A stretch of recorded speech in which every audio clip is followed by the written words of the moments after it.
I scroll through my feed like any other night. And then I freeze. There it is. My ex, smiling, holding her hand. My ex-best friend, signed. The caption screams, "Forever starts now for love." I blink. Twice. No. No. My stomach twists. My phone slips from my hands, hits the bed with a soft thud. I don't even register. My chest is caving in. I remember the nights we stayed up talking about dreams, secrets, everything. I remember the laughter that felt like hours alone. And now? Now it feels like a lie. Every memory, every trust. I swallowed the knife without even seeing it coming. I dial him. My hands shake. Hello? His voice. Cold. Empty. Distant. Why? My voice cracks. Why him? Why now? There's a pause. And then the defense. Sharp as glass. It stuts not like that. Not like what? I bite back the sob rising in my throat. Yous are engaged to her. Yous are smiling together on my feed like I sup. What? I nothing? I didn't plan this to hurt you, he says. The words flat, rehearsed. It just happened. Happened. Like a car crash. Like the world flipped without warning. I want to scream at him, shatter every calm tone he's holding. But the sound dies in my chest. I hang up. I dial her next. My ex-best friend. My voice trembles. How could you? I whisper, disbelief and rage tangled together. What are you talking about? Her tone is smooth, almost innocent. Don't pretend. You knew. You planned this with him. I didn't plan anything. Her pause. Guilt hiding like a shadow. He made his choice. I didn't You didn't I laugh bitterly. You were always there, always listening, always supportive, and all along behind my back, you were holding his hand, smiling at the camera, pretending we were friends. Her silence is worse than any lie. I can almost hear her counting the seconds before she lets the next lie slip.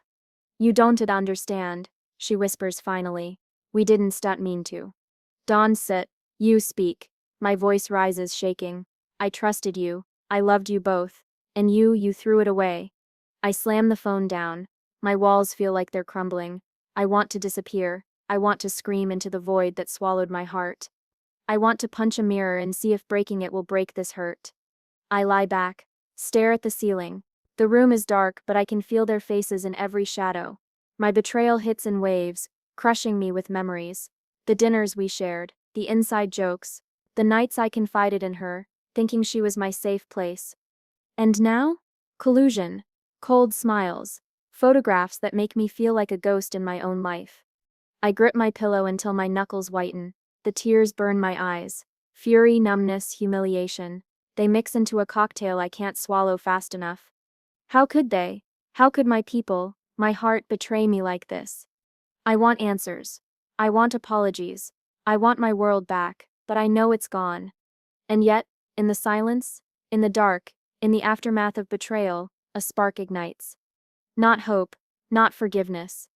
Control. I will regain control. I will rewrite this story, even if it's with my own hands. The clock ticks. I lie there staring at the ceiling, thinking, planning, every memory of laughter, every conversation, every small sign I missed. They're pieces of a puzzle that I will use. They think this is their victory, that they broke me. But as I grip the pillow, whispering promises I still never speak aloud, I know. This is only the beginning. And when I rise, they settle see. They tell all see. I barely leave my room.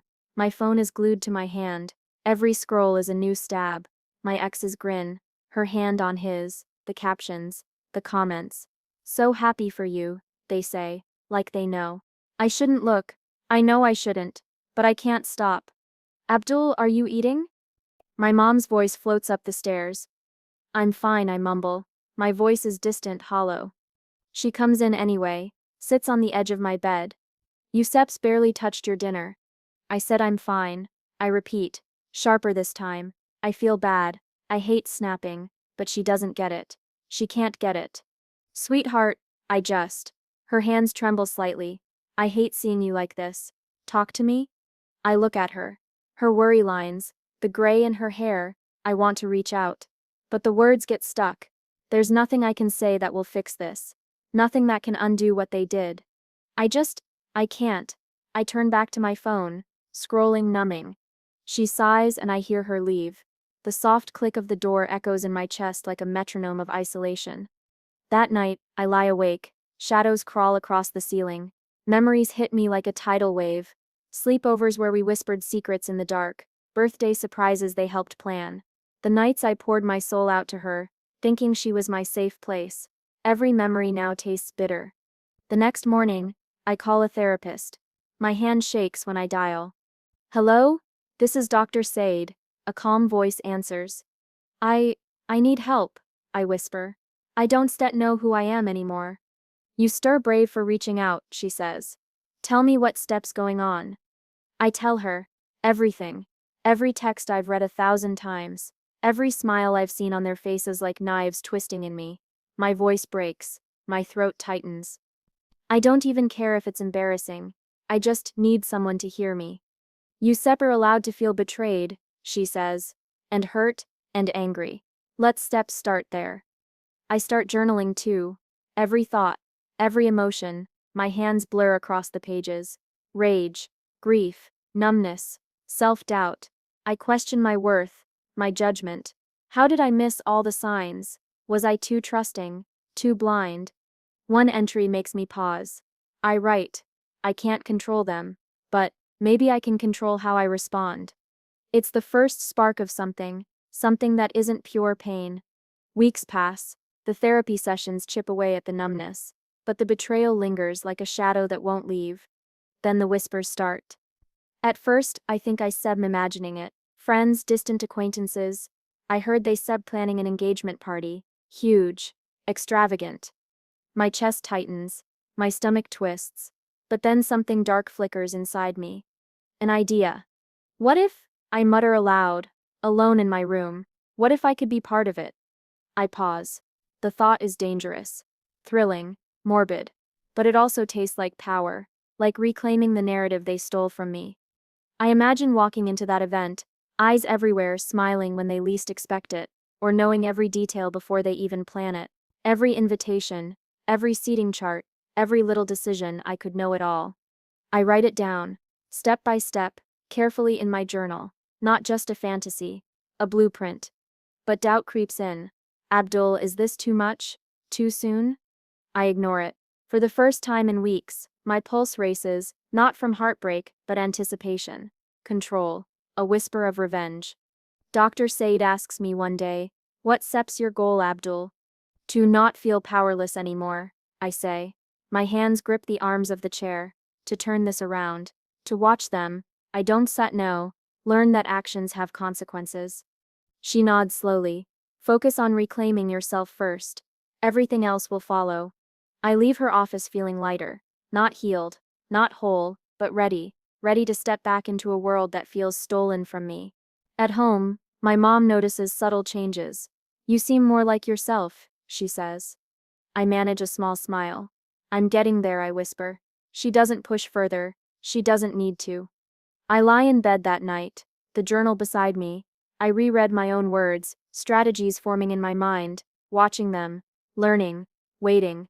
Not for revenge yet, but for control. The power I lost. I feel something I haven't felt in weeks. Clarity. The betrayal still burns. The heartbreak still lingers. But I'm no longer just a victim of their choices. I'm a player again. And from the shadows of my room, with the soft glow of my lamp, I make a silent vow. I once did let them write the ending. I will. I'm at a small cafe, hiding in a corner with my coffee, scrolling aimlessly. The steam curls up like smoke from a fire I can't put out. And then I hear it. We want the invitations to feel unique, personal, something unforgettable, a voice says. Sharp, precise. I glance up. A wedding planner, clipboard in hand, chatting with a client. A client I recognize immediately. Her, my ex-best friend, laughing like nothing ever happened, like betrayal never existed. I freeze. Every memory floods back. Trust, secrets, smiles, and then cuts like glass across my chest. The planner continues. Oblivious. Gold foil accents. Maybe a minimalist font. We can play with subtle textures, embossed initials, And of course the RSVP details. Something clicks. Lightning. A thought. I can do this. I can be part of it. Not as her friend, not as his ex, but as someone they'll rely on. Someone inside. I swallow. My hands are trembling. I need to appear casual, professional, calm. I clear my throat. Excuse me. I couldn't help but overhear. I step in a freelance designer. I specialize in invitations. The planner looks up, polite but skeptical. Oh. Yes, I say, forcing my voice smooth. I worked on several weddings, corporate events too. I can sketch some ideas if you like. Her face lights up, my ex-best friend, oblivious to the storm behind my eyes, beams. Really? That would be amazing. I didn't even know where to start. The planner glances between us, nods. Perfect. Let's schedule a meeting. You can show us some concepts. I smile. Calm. Professional. Inside, a storm rages. Rage, hurt, humiliation, channeling it all. I take the appointment. I leave the cafe with my heart hammering, mind spinning. That night, I sit at my desk. My sketchbook is open, my pens are ready, every memory of betrayal, every sharp pang of humiliation, fuels my hand. Every line I draw feels like a heartbeat of my own defiance. I sketch colors I know will draw their eyes. Subtle yet commanding. Typography that whispers elegance but also my narrative. Motifs that reflect hidden strength, precision, attention to detail. Each stroke is deliberate. Each design is a quiet assertion. I am here. I am powerful. I am inside. I call her the next day. Hi. I can't wait to see your sketches, she chirps. Her voice is light, casual. I prepared a few ideas. I say. Calm, neutral. I can drop them by tomorrow. Perfect. You help make everything so special. Yes, special. My words feel like steel wrapped in silk. She has no idea I'm both inside their plans and observing every move, every thought. At our first meeting, I bring my portfolio. She flips through it eagerly, oblivious to my awareness, my fury simmering just beneath the surface. These are beautiful, she says. I love how you used the textures here. It steps exactly the vibe I wanted. Thank you, I say, precise. Polished. Inside I'm calculating. Not just designing, but mapping. Every layout, every motif is a subtle reminder. I control this piece of their world now. The planner chimes in. We shall definitely use some of these concepts. Abdul, you have a gift. I nod, careful to keep my expression neutral. Gift, yes, a gift that happens to put me in the inner circle of their celebration, unseen and poised. As I work late into the night, I notice how liberating this feels. Rage becomes focus. Hurt becomes precision. Every detail, the gold foil, the embossed initials, the subtle floral motif, carries an unspoken message. I'm not just contributing, I'm asserting myself. I'm reclaiming space they thought I'd lost forever. I send a few drafts the next day. She gasps. These are incredible. I can believe you captured everything I imagined. I smile faintly. I am glad. I wanted them to feel perfect. Perfect. For her maybe, but also for me. Every choice is intentional. Every decision, a quiet reminder that I am still here, still strong, still unseen, but in control. That night, alone in my apartment, I flip through the drafts again. I trace my own pen strokes. I remember the betrayal, the heartbreak, the nights I cried alone. And yet, beneath all that, there's power. Power in being needed. Power in being inside the story. Power in knowing, just knowing, that every step they take toward their perfect engagement, I am there, watching, shaping, unseen. I lean back, stretching my fingers, feeling the weight of my quiet revenge settle like a second skin. They think this is about celebration, joy, planning. They don't know I've turned every sketch, every color choice, every subtle detail into a reclamation. I am here, they cannot see me, but I am unstoppable. The storm inside me has a name now. Control. And this invitation design is just the beginning. I step into the tasting room, portfolio clutched under my arm, the scent of vanilla and buttercream drifts through the air. Their world, my world now too, whether they know it or not. Abdul, over here, my ex-best friend calls. waving like I'm part of the celebration. Her smile is perfect. Too perfect. I swallow. Smile back. Calm. Professional. I glance at him. My ex, adjusting his cufflinks, checking his reflection in a nearby mirror. Arrogant. Controlling. Always had to dominate the room. I feel my chest tighten, but I keep it together. Glad you could make it, the wedding planner says. She's always cheerful, always unaware of the tension I bring in just by existing. I wouldn't miss it, I reply. My voice is steady, but my eyes scan. Every gesture, every glance, every tiny slip. As we taste flavors, vanilla almond, raspberry pistachio, I notice the cracks beneath the gloss. She makes a comment about the chocolate ganache, but it's not directed at the cake. I suppose someone with your style would like it. A micro smile, a jab. I raise an eyebrow. Oh? And what does my style entail? She waves it off, delicate, as if I'm imagining things, but I note it. Everything counts. Every passive-aggressive comment. Every shift in tone. He interrupts, voice clipped. We need to make sure this matches the invitations exactly. No improvisation. His eyes flick toward me for validation. I nod politely, of course, but inside, I file it. Control issues. Obsession with precision. Fragility wrapped in arrogance. Later, as the planner passes out tasting samples, I quietly pull my phone and take photographs. Cake displays, table arrangements, even the floral arrangements she brags about. Every detail matters. Every visual note is data. Why are you taking so many pictures? She asks, frowning.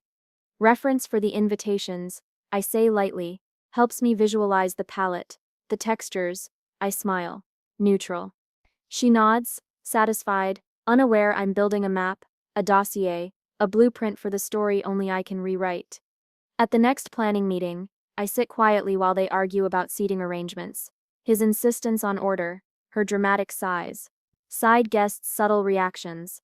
I notice patterns: who they want to impress, who they ignore, how they inflate their importance. Oh, make sure Abdul sees this, she says, handing me a sketch. I want your input on the font for the RSVP cards. I study it, note. We could adjust the kerning here, makes it cleaner, adds subtle elegance. She beams. Yes, I trust your eye. You always get it. Always get it. They don't know what I get. That tiny motif in the corner of the invitation.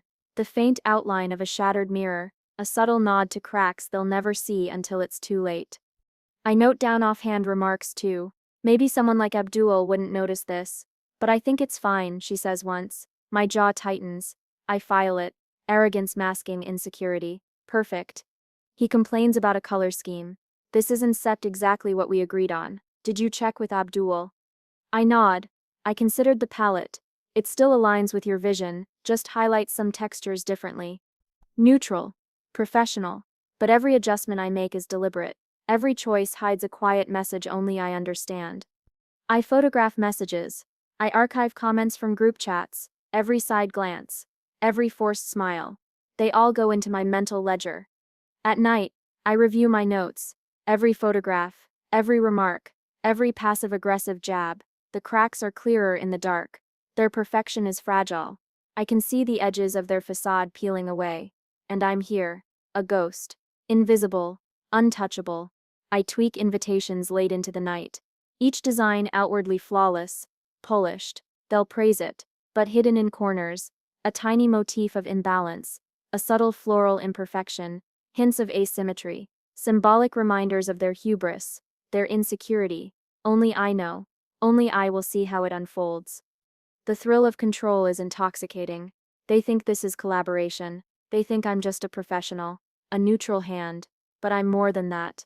I'm watching, learning, positioning myself.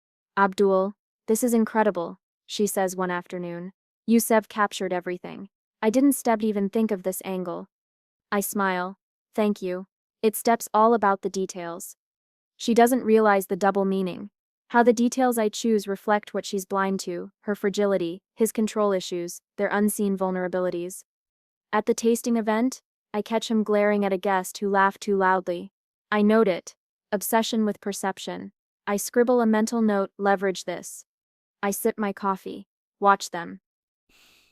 Observe, calculate, position. The thrill hums beneath my skin.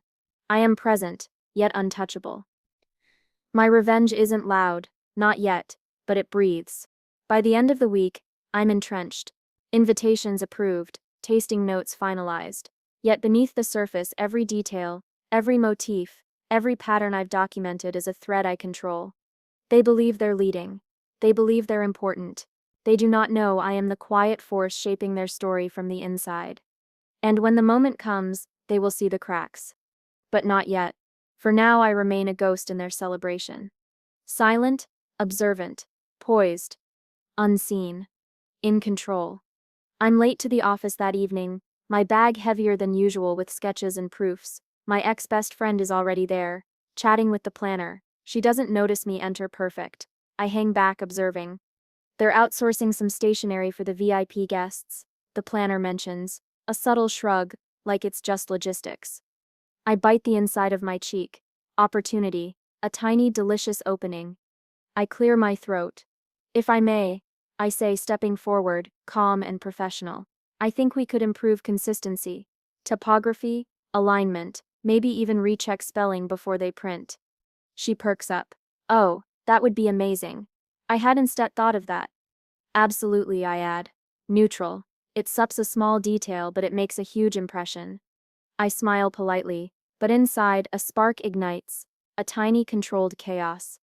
Later I review their outsourced proofs. Misspellings, fonts slightly mismatched, alignment off by a millimeter or two. I make suggestions that seem helpful, reasonable, nothing too obvious, just enough to ripple outward. I watch them nod, accept, implement. Every adjustment is like a stone dropped into water. The circles expand. Days later, invitations go out. I sit back, coffee in hand, watching my phone. Did you get your invite? A colleague texts me. I smile at the message. Yes, I reply. Neutral. Lovely. Very elegant. Rumors start circulating. Did you see the typo on the VIP invite? Someone said the fonts were inconsistent. I hear their names whispered. My ex and her. So unorganized for them. I hide my smile behind a calm expression. My satisfaction is silent, private, delicious. At the office, she gushes over the invitations. Everything went perfectly thanks to you, Abdul. I don't know what we do without your eye for detail. Glad I could help, I reply, smooth and professional, but inside I'm laughing quietly. Every comment she makes about my contribution is another layer of control I hold. I watch him in meetings.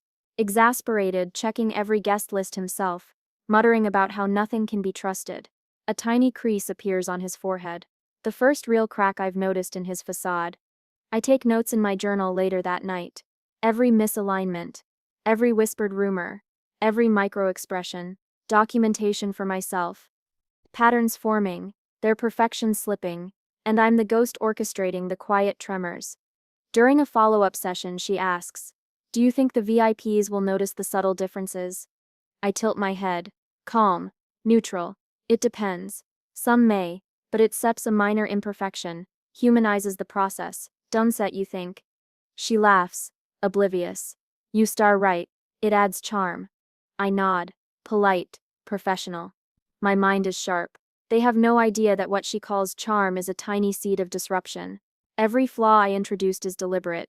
Every misplaced letter, every slight inconsistency, a whisper of chaos, only I know exists. At the coffee machine, a colleague remarks, I heard some VIPs are confused about their invites. They are asking questions. I smile, tilting my mug. Really? That's interesting. Neutral. Calm. Yet the satisfaction bubbles quietly inside me. I've touched their world without ever showing my hand. I watch the ex-best friend scroll through her phone later, frowning. Why are people saying the invites are off? Sure it stamps nothing, he says quickly. Just overreaction. Everything sets under control. I note the tension, file it away. Patience is a weapon, knowledge is a weapon.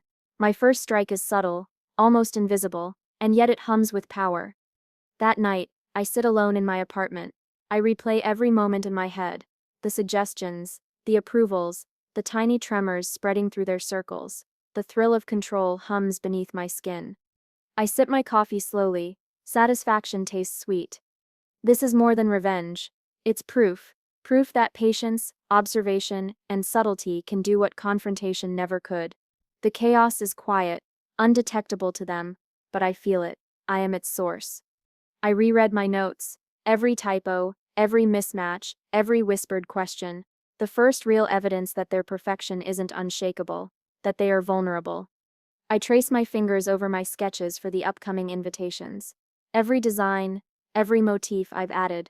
Strategic, deliberate, hidden layers only I understand.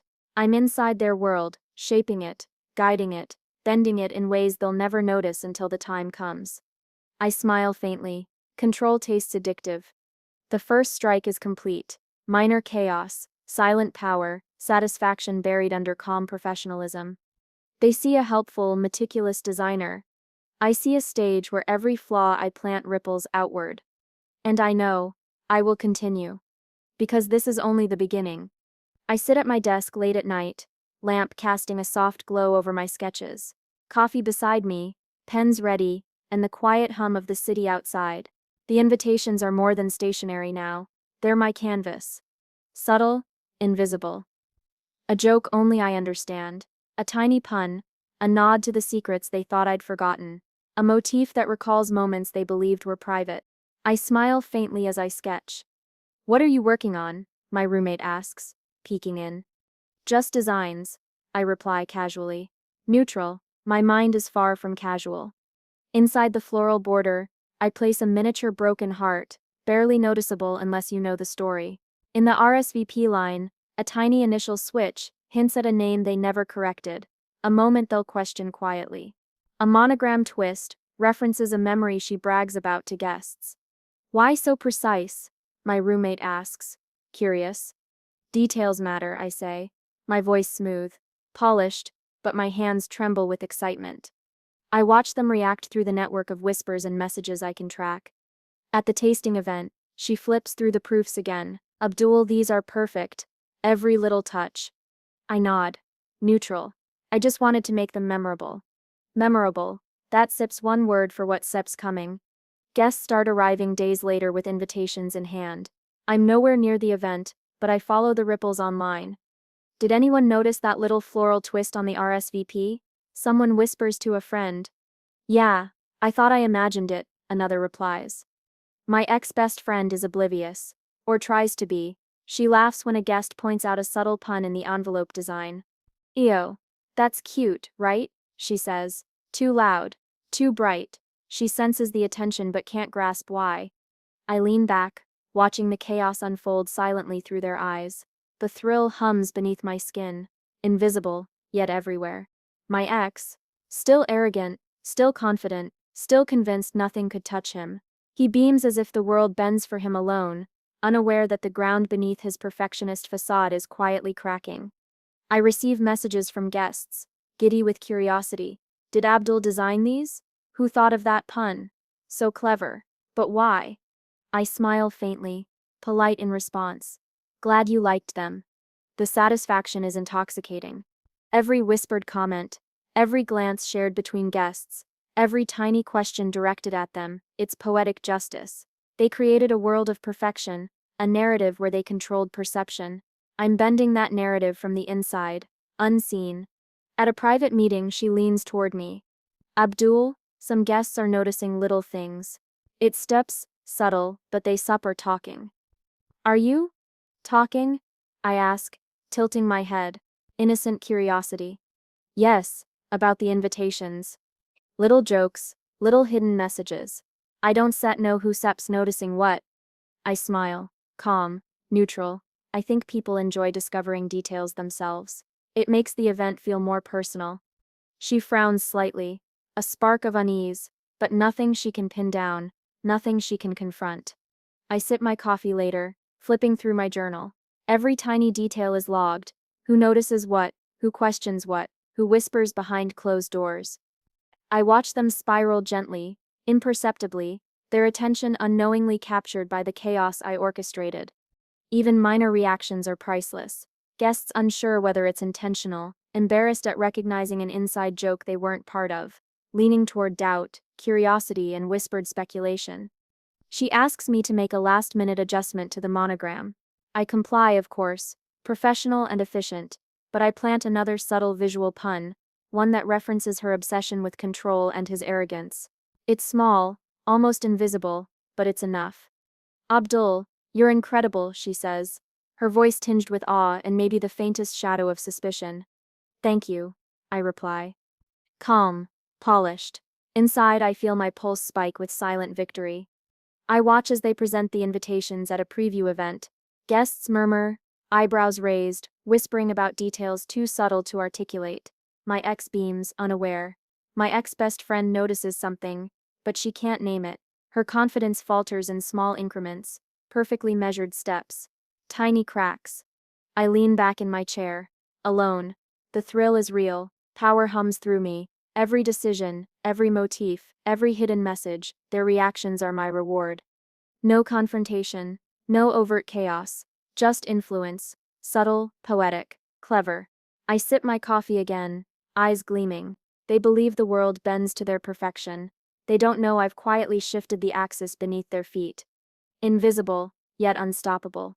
By the end of the night, I trace my pen over the final designs one last time.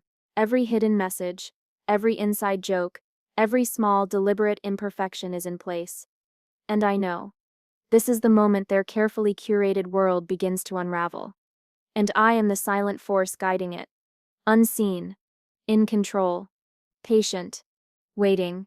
The brunch is bright, sunlight spilling through the tall windows, but I see nothing but the tension simmering beneath the surface. Guests chat around me, glasses clinking, plates stacked with fruit and pastries. Everything looks perfect.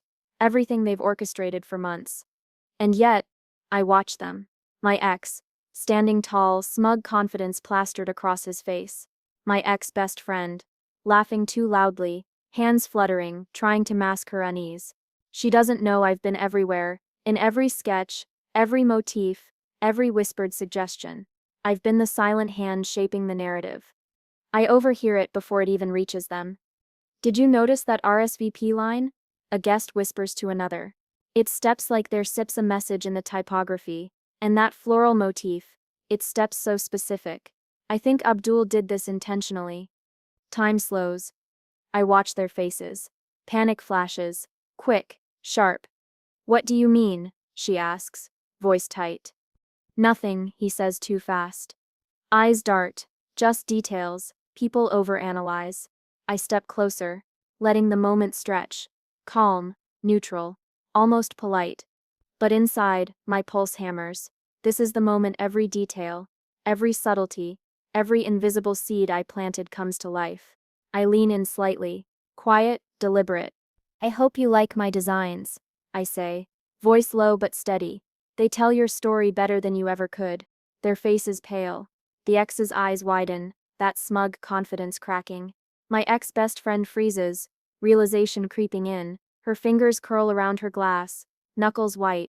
You've been, she stammers, unable to finish. Yes, I interrupt softly, almost a whisper.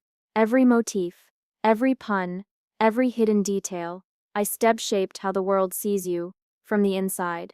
Invisible, but impossible to ignore. He opens his mouth, but the words falter. No bravado, no defense. Just a flicker of doubt crossing his face. The first real crack I've seen in months. She looks around, eyes darting at guests, their whispers hushed yet deliberate, confirm everything I've done, and now everyone sees it too. Her envy, her duplicity, exposed in subtle ways only I could orchestrate. I didn't know, she finally breathes, voice tight, shame, anger, panic mixing. No one did, I say softly. Until now.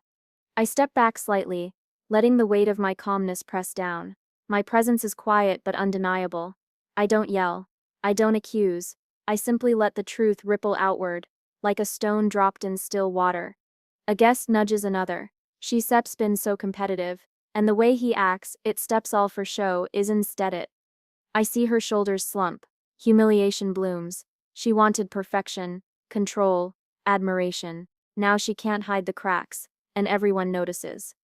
He tries to regain composure. It's just creative interpretation, he mutters. His arrogance stammers. Every carefully curated image he built begins to crumble. I fold my hands lightly, exhaling softly.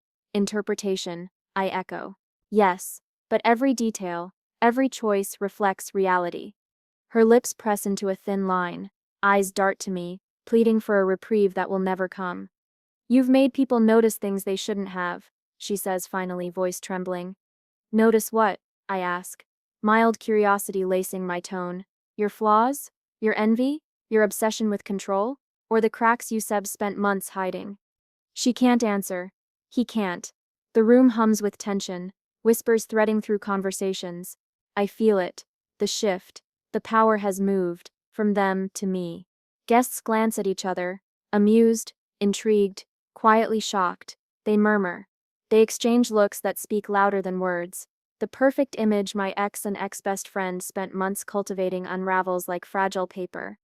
I take a slow sip of my coffee, calm, steady, savoring it. The subtle satisfaction hums through me, justice delivered silently, but unmistakably.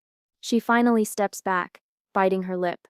Abdul, no need to explain, I say softly. Your story was always there, I just highlighted it. He stares at me, nothing left but the tiniest glimmer of doubt. His posture slackens slightly. His control, which once felt absolute, feels fragile. The guests, oblivious to the full depth of my orchestration, continue to murmur. But I don't need them to know. I only need her to feel it, him to feel it. I straighten my jacket, polite, neutral, invisible, untouchable, the architect of their unraveling. And I smile faintly, not triumphantly, not vindictively, just quietly, because it's not loud. It doesn't have to be. The power shift is complete, subtle, chilling, unmistakable. I glance at her one last time, her envy, her betrayal, her carefully constructed facade. It's all visible now, no mask can hide it. And I am calm, controlled, patient, powerful. The brunch continues around us, oblivious to the quiet drama unfolding at its center. But I know, I see it, I feel it. Justice doesn't need fanfare, sometimes it only needs subtlety, precision, observation, patience. And this silent orchestration of truth is sweeter than I ever imagined. I lean back in my chair. The shift is complete. Their world, once untouchable, bends around my influence, invisible, undeniable. I sip my coffee again. The thrill is quiet, deep, intoxicating. And I know, this is only the beginning. The wedding is over. Confetti swept, flowers wilted, music faded into memory. I watch from a quiet corner, invisible yet fully present. They think it ended perfectly. They don't see the cracks I planted, the whispers I orchestrated, the subtle chaos that hummed beneath the surface. My ex glances at me once. Polite nod, oblivious to the magnitude of my influence. His arrogance intact, yet fragile. My ex-best friend smiles at me too, tight-lipped, eyes flicking away. I know she suspects a fraction of what happened, but she'll never grasp the whole. I sip my coffee and breathe. Calm, controlled, empowered. You did it, Abdul, my mother says, slipping into the seat beside me. Her eyes are warm, proud. Isef watched you go through so much and you came out stronger. I smile faintly. Stronger, yes, but quieter than they ever imagined. She laughs softly, brushing a hand over mine. Yusep turned pain into power. I step never seen anything like it. I had to, I admit. For me, for control, for closure. A friend leans in, whispering as we watch the last guests depart. I can step believe it. You were everywhere at once. Every detail, every choice. It all led here. I shrug lightly, neutral, letting my smile do the work. I just noticed things others didn't stet. And then I acted. They don't need the full story. They only need to see me now. Calm, composed, untouchable, wounded. Yes, but not broken. I close my eyes briefly, recalling the journey, the heartbreak, the disbelief when I saw their engagement, the numb isolation. The journals filled with rage and observations, the nights sketching, planning, calculating, every tiny step, every minor chaos I planted, every hidden message, it all led to this moment. Youssef changed, my mother says softly. You said not the same person you were a year ago. No, I whisper. I said him more. I said him more. I said him learned patience. Observation, how to wield subtlety like a weapon. Her hand squeezes mine, and it sups beautiful, What you left become strategic, strong, and finally, free. I glance at the empty dance floor. Shadows of the celebration linger in the corners. I see them, their facade, polished and brittle, fading, and me, solid, controlled, a quiet force shaping the narrative without fanfare. My phone buzzes, messages from new clients, from colleagues impressed with the wedding design, word of the invisible hand, behind the most talked about wedding is spreading. Opportunities I never imagined before are knocking. Invitations, event planning, high-profile projects. My career once stalled, now skyrockets. I chuckle quietly. Poetic justice, I murmur to myself. Pain turned into power. One friend nudges me. Do you ever feel like smiling? I do, I reply. My grin is faint, measured, but it carries weight, quietly, privately, knowing I reclaimed my story, knowing will never see me the same way again. I look out the window. The city sprawls beyond, indifferent and vast. My reflection stares back at me in the glass. Eyes sharp, posture relaxed, aura undeniable. No victim, no pawn, just presence, power, control. Abdul. My mother whispers, voice trembling slightly. You risen from the ashes, truly. Yes, I say softly, letting the words settle. I taken what hurt me and turned it into art, into strategy, into life. Friends lean closer, laughter and quiet chatter mixing, but I sit a step apart, watching, reflecting, absorbing, every compliment, every word of admiration, every acknowledgement, they all land, the satisfaction hums quietly beneath my skin. I trace my finger over my sketches once more, imagining future designs, future projects, future influence, the thrill of creation, of control, of mastery. It's intoxicating, and it's mine. Quiet, deliberate, unstoppable. I suppose you were always in control, one friend teases, even when it didn't feel like it. I smile faintly, letting the hint of triumph linger. Now everyone can see it, even if they don't realize it yet. The room hums with energy, celebration fading, yet my mind is still sharp, observant. The lessons remain: trust, betrayal, patience, subtlety. I am armed with them, and the world will notice when I choose to reveal the full scope. I glance back at the remnants of the wedding, the tables, the floral arrangements, the invitations I crafted, each a testament, a silent signature of what I've accomplished. Pain transformed into precision, rage into subtle dominance, betrayal into strategy. I close my eyes briefly. I inhale, exhale, and I know I am no longer a victim. I am the quiet architect of my own narrative. I am invisible, strategic, unstoppable. And my ex best friend will never see me the same way again. I lean back, letting the quiet triumph settle.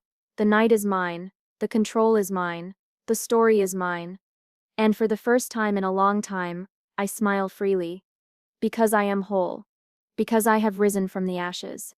I sit in the soft light of the therapist's office, the quiet hum of the air conditioner filling the spaces between my thoughts. My notebook rests open on my lap, pages filled with reflections, sketches, and tiny reminders of how far I've come. You've changed, my therapist says gently, pen poised over her pad. I can see it in the way you carry yourself, stronger, more intentional. I nod slowly. I think I finally understand what that means. Strength isn't about being loud or obvious. It's subtle, quiet, precise. She smiles faintly. And do you feel that strength now? Yes, I whisper. My voice is low, steady. I feel it, everywhere, in the choices I make, in the way I observe, the way I act without being seen. I glance at the invitations framed on my office wall, pieces of paper that were once weapons. Every curve of the calligraphy, every motif, every hidden message, they hang there now as a testament, a record of calculated art born from chaos. Sometimes I think about them. I say aloud, almost to myself, the betrayal, the envy, the arrogance, and then I think, it was never theirs to control. It was mine, always mine. My therapist leans in, encouraging, you stir acknowledging the past without letting it dominate you. Yes, I repeat. I turned it into fuel, not just to survive but to create, to assert control when I had none, to craft beauty from devastation. A friend calls later that evening. Abdul, the portfolio looks incredible. People are noticing your work everywhere. You really did something remarkable. I smile faintly, calm, measured.